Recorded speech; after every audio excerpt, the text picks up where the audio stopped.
Bab 150 sampai 151. Terjebak jadi istri simpanan. Aira mengantar suaminya sampai depan apartemen seperti biasa. Ia akan dipeluk dan dicium oleh Mondi, selayaknya pasangan suami istri yang saling cinta. Terkadang Aira ingin Mondi bersamanya terus. Ia ingin suaminya ada di sampingnya dan memeluknya sepanjang hari. Namun ia sadar akan suaminya yang harus bekerja. "Hari ini aku nggak lembur kok. Kamu di rumah baik-baik ya?" tutur Mondi seraya mengusap wajah cantik istrinya. Aira menganggukkan kepalanya. "Iya mas, kamu juga hati-hati ya," balas Aira lembut. Mondi mencium kening istrinya, lalu segera pergi meninggalkan rumahnya bersama istrinya. Setelah suaminya pergi, Aira pun segera menutup pintu apartemen yang langsung otomatis terkunci. Aira pergi ke kamarnya. Ia harus merapikan kasur dan baju-baju yang berserak di lantai akibat perbuatan ia dan suaminya semalam. Aira tersenyum malu-malu setiap kali membayangkan kegiatan panas di atas ranjang bersama suaminya. Bagaimana ganasnya Mondi saat bersamanya di atas ranjang. Sangat jauh berbeda dengan Mondi yang dingin dan datar sehari-hari. Andai kata Aira gila dan bercerita pada orang lain, mungkin tidak akan ada yang percaya, karena semua orang mengenal suaminya sebagai sosok yang dingin, padahal panas di dalam. Air memunguti baju dan memasukkannya ke dalam keranjang cucian kotor. Setelah selesai dengan baju, Aira pun membereskan tempat tidur. "Aku hari ini masak apa ya? Biar Mas Mondi semangat makan," gumam Aira bertanya-tanya. Aira selesai merapikan kasur dan membersihkan debu-debunya dengan vacuum cleaner. Kini kamar yang awalnya semrawutan berubah menjadi kamar yang bersih dan rapi. Aira lekas keluar dari kamar. Ia akan memasukkan cucian kotor ke dalam mesin cuci otomatis di rumahnya.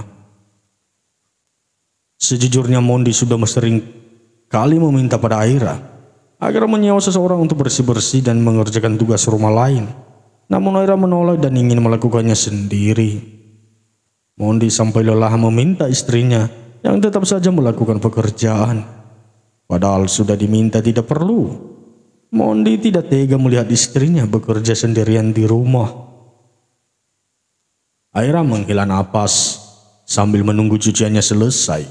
Aira pergi ke dapur dan meminum segelas jus. Segarnya, gumam Aira bernafas dengan lega. Aira pergi ke ruang tamu, membawa segelas jus dan cemilan formil yang sengaja ia beli agar bisa cepat hamil. "Kapan ya ada dedek bayinya ini?" gumam Aira mengusap perutnya sendiri. Aira sudah mengatakan ingin anak, maka ia akan berusaha untuk mendapatkannya. Tentu dengan dibantu oleh Mondi selalu pemegang kendali saat bermain.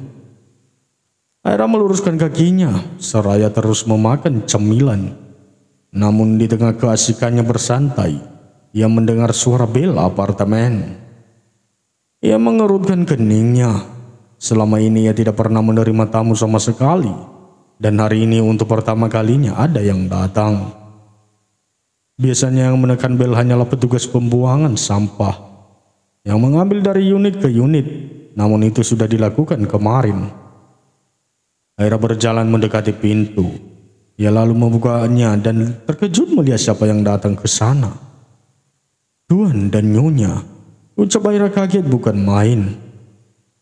Tentu saja, bagaimana mungkin ia tidak kaget saat melihat Tuan dan Nyonya besar datang ke apartemennya tanpa berkata apapun sebelumnya. "Pagi, Aira," sapa Papa Jaya dengan senyuman hangat. "Selamat pagi. Kalian ke sini?" tanya Aira refleks karena masih terkejut. "Iya, apa kau tidak akan mempersilahkan kami masuk?" tanya Mama Saras pada Aira. Aira tersadar. Ia lekas mempersilahkan Mama Saras dan Papa Jaya untuk masuk dan duduk di sofa yang ada di ruang tamu. "Silakan duduk. Saya akan buat minuman sebentar ya," Tuan dan Nyonya. Pamit Aira lalu segera pergi ke dapur. Sampai di dapur, Aira bertanya-tanya apa yang membawa kedua orang tua Tristan ke rumahnya. Padahal sepertinya tidak ada yang penting. Kalaupun ada urusan dengan suaminya, pasti mereka akan bicara saat Mondi sampai di rumah utama untuk menjemput Tristan, kan? Aira memegangi dadanya yang jantungnya masih berdetak kencang. Masih ada sisa-sisa keterkejutan. Ada apa aku melakukan kesalahan pada Kak Lea? Gumam Aira bertanya-tanya. Aira mengangkat bahunya. Daripada dia bertanya-tanya, maka akan lebih baik jika dia pergi saja dan membawa minuman itu ke ruang tamu. Aira meletakkan 2 gelas minuman berupa teh ke atas meja. Lalu ia berdiri di depan Mama Saras dan Papa Jaya yang kini tengah menikmati teh buatan Aira. Kenapa hanya berdiri? Ayo duduklah, ini kan rumahmu, tutur Mama Saras. Aira tersenyum canggung. Ia pun akhirnya duduk di depan Papa Jaya dan Mama Saras. Tuan dan Nyonya, maaf, sebenarnya ada tujuan apa kalian kemari? Apa saya telah melakukan kesalahan? Tanya Aira ragu-ragu. Mama Saras dan Papa Jaya tampak saling pandang, lalu kompak menggeleng bersama. Tidak, kau tidak melakukan kesalahan apapun. Kami datang ingin main saja. Kami ingin tahu soal Mondi yang sekarang sudah menikah, jawab Papa Jaya menjelaskan. Aira menghela nafas lega. Ia mengusap dadanya pelan karena apa yang ia takutkan nyatanya tidak terjadi. Oh begitu, saya pikir ada masalah. Timpal Aira tersenyum. Mama Saras bangkit dari duduknya. Ia berpindah duduk ke sebelah Aira untuk melakukan sesuatu. Jika Mondi bekerja, kau akan sendiri saja di rumah? Tanya Papa Jaya. Benar, Tuan, jawab Aira. Mama Saras mengambil selai rambut Aira lalu menariknya sampai putus. Aira menoleh. Ada apa Nyonya? Tanya Aira bingung. Ah tidak, tadi ada kotoran di rambutmu, jawab Mama Saras berbohong. Aira manggut-manggut saja. Tidak ada pikiran yang negatif. Lagi pula, untuk apa kedua orang tua Tristan ini mau macam-macam? Sementara Mama Saras dan Papa Jaya saling pandang. Mama Saras menganggukkan kepalanya, tanda bahwa ia mendapatkan apa yang mereka butuhkan. Awalnya mereka ingin bicara kepada Aira soal dugaan anak kandung mereka. Namun setelah berpikir lebih baik jangan, karena takut Aira akan syok dan ketakutan. Hal itulah yang membuat mereka memilih mengambil rambut Aira diam-diam. Dan akan dilakukan tes DNA untuk membuktikan apakah Aira benar-benar anak mereka yang hilang atau bukan. Mama yakin kamu talianya Mama. Batin Mama Saras tersenyum, antar sedih dan bahagia. Bab 151. Probabilitas Jaya Kusuma sebagai ayah biologis dari Aira Liviana adalah 100%. Kalimat itu tertulis dengan cetakan tebal di atas kertas putih. Berikut data lengkap yang menunjukkan bahwa Papa Jaya benar-benar ayah biologis Aira atau Thalia. Mama Saras tampak syok, antara terkejut dan bahagia karena putrinya ternyata masih hidup dan mereka dipertemukan kembali. Pa, anak kita Thalia, putri kita, dia putri kita, ucap Mama Saras dengan air mata yang menggenang di pelupuk matanya. Papa Jaya mengangguk singkat. Ia mengusap-usap punggung sang istri lalu memeluknya. Papa Jaya sama bahagianya mengetahui bahwa Aira benar-benar anak kandungnya. Aira atau Thalia putrinya. Hiks, Mama mau ketemu Aira. Mama mau peluk dia, Pa, ucap Mama Saras dengan tergesa-gesa. Tenang, Ma, kita bicarakan pelan-pelan. Aira bisa syok jika tahu kenyataan ini, tutur Papa Jaya lembut. Tapi Mama nggak sabar, Pak. Mama mau ketemu Thalia. Mama sudah kangen sekali dengannya, ucap Mama Saras. Belasan tahun kita terpisah. Jadi bukankah wajar jika Mama mau segera bertemu Thalia? Tambah Mama Saras. Bapak Jaya manggut-manggut. Tanpa bicara apapun lagi, ia pun mengajak istrinya untuk pergi ke apartemen Aira dan Mondi. Waktu sudah menunjukkan pukul 5 sore, dan mereka yakin jika kemungkinan Tristan sebentar lagi akan pulang. Yang mana hal itu juga membuat Mondi segera pulang. Namun karena Mama Saras yang tidak sabar ingin bertemu Aira, Bapak Jaya tidak bisa menolak, apalagi mereka sudah terpisahkan selama belasan tahun lamanya. Thalia, Mama datang nak, lirik Mama Saras seraya menyeka air matanya. Pasangan suami istri itu keluar dari kamar mereka dan berpapasan dengan Alia yang baru saja turun dari kamarnya.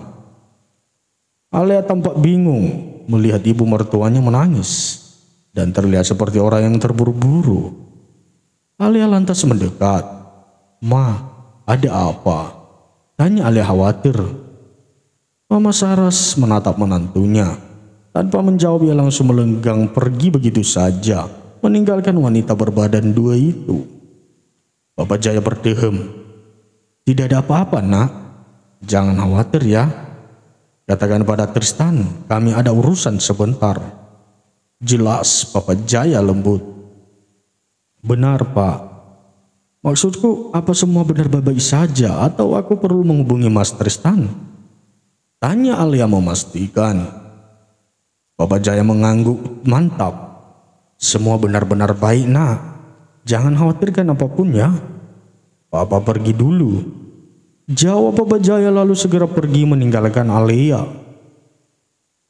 Alia berjalan sampai ke depan rumah. Melihat mertuanya itu pergi bersama dengan sopir yang mengendarai mobilnya. Alia mengusap-usap perutnya. Ia seperti tidak percaya akan ucapan mertuanya. Alia yakin ada sesuatu yang Mama dan Papa mertuanya sembunyikan. Meski demikian, Alia tetap tidak berani untuk ikut campur. Alia hanya berharap apapun urusan mertuanya semoga bisa lancar. "Baby, doakan Oma dan Opamu ya," bisik Alia sembari menatap perihnya, seakan bicara pada bayi dalam kandungannya. Alia pun memilih untuk pergi ke dapur dan melihat makan malam apa yang disiapkan untuk suami dan mertuanya. Sampai di dapur, Alia merasa lelah dan memilih untuk duduk di kursi meja makan. "Bi, tolong buatkan jus ya. Aku tiba-tiba merasa lelah," ucap Alia seraya mengatur nafasnya. "Itu biasa, Nona. Kondisi hamil besar memang membuat kita lebih cepat lelah," balas pelayan itu dengan sopan. Alia manggut-manggut. Ia pun merasa jika dirinya lebih cepat lelah. Tepatnya beberapa hari belakangan, saat kandungannya sudah semakin membesar. "Mami tuh gak sabar kamu lahir nak," isi Alia penuh senyuman. Alia menerima jus yang sudah dibuatkan untuknya. Ia menenggak hanya sedikit sebab telinganya mendengar suara mobil. Alia lengkas bangkit. Ia berjalan cepat agar bisa menyambut kepulangan suaminya dari kantor. "Dor!" teriak Alia saat dirinya tepat sekali berpapasan dengan suaminya. Tristan terkejut. Ia bahkan sampai memegangi dadanya.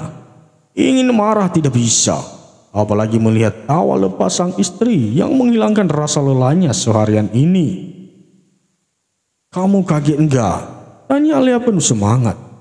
"Sangat kaget, sayang," jawab Tristan lalu memeluk tubuh istrinya. Alia terkekeh. Ia melepaskan pelukan suaminya kemudian meraih tas kerja Tristan. "Sudah makan?" tanya Tristan seraya merapikan rambut istrinya. "Mana ada aku makan jam segini? Aku kan makan bareng kamu," jawab Alia dengan manja. Tristan gemas sekali, apalagi melihat pipi istrinya yang semakin berisi seiring membesar perutnya. "Ya udah, kita makan sama-sama nanti ya. Aku ada yang mau diomongin dulu sama Mondi," tutur Tristan. Alia menoleh ke belakang dan melihat Mondi, kemudian beralih melihat suaminya lagi. "Mas," Jangan lama-lama ya. Kasihan Aira pasti sudah menunggu di rumah. Tutur Alea mengingatkan. Tristan mengusap kepala sang istri lalu mengangguk. Iya sayang, balas Tristan paham. Nona, permisi ya. Pamit Mondi lalu pergi mengekori Tristan. Alea memilih untuk duduk di ruang tamu sambil menunggu suaminya. Ia bosan seharian di kamar terus. Sementara itu di tempat lain, Mama Saras begitu tergesa-gesa untuk sampai di apartemen Aira. Ia benar-benar ingin memeluk dan mendekap erat tubuh putrinya yang telah terpisah dengannya belasan tahun. Ma, sabarlah, ucap Papa Jaya. Mama Saras menekan bel apartemen Aira tanpa menyahuti ucapan suaminya. Ia menanti dengan perasaan yang tidak sabar dan ingin segera memeluk putrinya. Tidak lama kemudian pintu terbuka. Tampak Aira baru saja selesai mandi. Terlihat dari rambutnya yang masih digulung handuk. Tuan dan Nyonya, kalian. Ucapan Aira yang kebingungan seketika terhenti tak kala Mama Saras tiba-tiba memeluknya erat. Aira kaget. Ia refleks membalas pelukan ibu dari majikannya dulu dan memberikan usapan di punggung pelan. Pelukan Mama Saras kian mengerat saat dirinya bisa merasakan hawa sang putri membalasnya. Mama Saras rindu ini. Ini adalah hal yang paling dinantikan sejak beberapa tahun silam. Namun suaminya selalu mengatakan bahwa putri mereka telah tiada. Kenyataannya, Alia masih hidup sebagai Aira. Mereka dipisahkan secara sengaja oleh pesaing bisnis suaminya. Nyonya, ada apa? Tanya Aira memberanikan diri. Mama Saras melepas pelukannya. Ia memegang wajah Aira lalu turun ke bahu dan memeluknya kembali. Hal itu sontak membuat Aira semakin bingung. Ma, lepaskan. Aira kebingungan. Kita jelaskan dulu pelan-pelan ya. Tutur Papa Jaya pada istrinya. Aira menatap Papa Jaya. Silakan masuk, Tuan dan Nyonya. Tutur Aira sopan. Mama Saras dan Papa Jaya lekas masuk. Mereka duduk di sofa yang beberapa hari lalu mereka duduki, juga untuk meminta sampel. Saya akan buatkan minum dulu, sebentar, kata Aira, namun dilarang oleh Mama Saras. Jangan nak, tidak perlu. Kami hanya ingin bicara, tidak perlu repot, timpal Mama Saras. Aira hanya bisa menurut. Ia duduk di hadapan pasangan suami itu dengan tatapan yang semakin bingung. Lebih baik kamu baca dulu ini ya. Tutur Papa Jaya memberikan laporan hasil DNA. Aira menerimanya.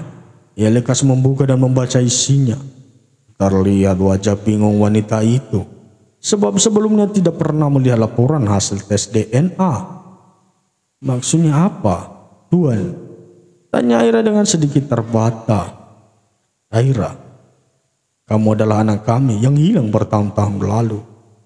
Jawab Papa Jaya. Ini Mama, nak. Ini Mama kandung kamu.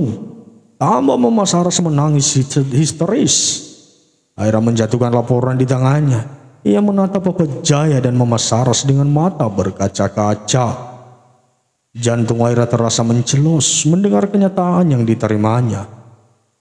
Apa ini semua bukan mimpi? Cicit Aira pelan. Aira tidak percaya bahwa ia benar-benar anak kandung dari keluarga Kusuma, atau dengan kata lain ia adalah adik Tristan. Nama kamu Thalia, ucap Mama Saras memberitahu. Aira bangkit dari duduknya. Ia tiba-tiba saja merasa pusing bahkan sampai memegangi kepalanya. Pandangannya mulai kabur. Tubuhnya lunglai dan hampir saja jatuh ke lantai jika Papa Jaya tidak sigap menolong. Thalia, nah, panggil Mama Saras histeris.